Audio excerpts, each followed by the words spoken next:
CPIM Ernakulam ജില്ലാ സെക്രട്ടറിയെ ഇന്ന് തെരഞ്ഞെടുക്കും. പുതിയ ജില്ലാ സെക്രട്ടേറിയറ്റ് അംഗങ്ങളെയും പ്രഖ്യാപിക്കും. ഡിവൈഎഫ്ഐ മുൻ സംസ്ഥാന president S Satheesh, mayor M Anilkumar എന്നിവരുടെ പേരുകളാണ് പരിഗണിക്കുന്നത്. അർജുൻ മട്ടന്നൂർ വീണ്ടും എത്തുന്നു. നമുക്കൊപ്പം അർജുൻ മട്ടന്നൂർ, സെക്രട്ടറി സ്ഥാനത്തേക്ക് ആർക്കാണ് കൂടുതൽ സാധ്യത?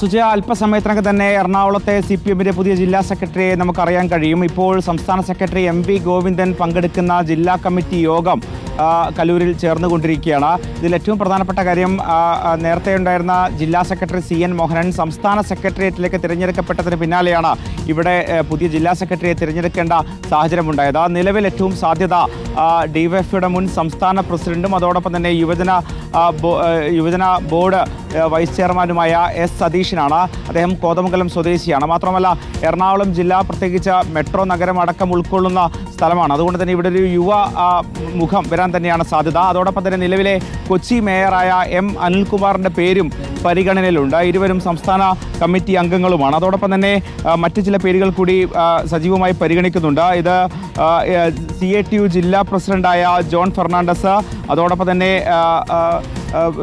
CPM നേതാവായ SP ദേവദർശൻ തുടങ്ങിയവരുടെ പേരുകളും പരിഗണിക്കുന്നുണ്ട്. എന്തായാലും അല്പസമയത്തിന് തന്നെ പുതിയ ജില്ലാ സെക്രട്ടറി അറിയാൻ കഴിയും. അതോടൊപ്പം തന്നെ 11 അംഗ ജില്ലാ സെക്രട്ടേറിയറ്റിനെയും ഇന്ന് തന്നെ തിരഞ്ഞെടുക്കും. സുജയ. വിവരങ്ങൾ നൽകിയത് അർജുൻ മട്ടന്നൂരാണ്. ആരൊക്കെയാണ് ജില്ലാ സെക്രട്ടേറിയറ്റിലേക്ക് വരുന്നതെന്ന് അറിയാൻ നമുക്കും ആകാംക്ഷയോടെ കാത്തിരിക്കാം.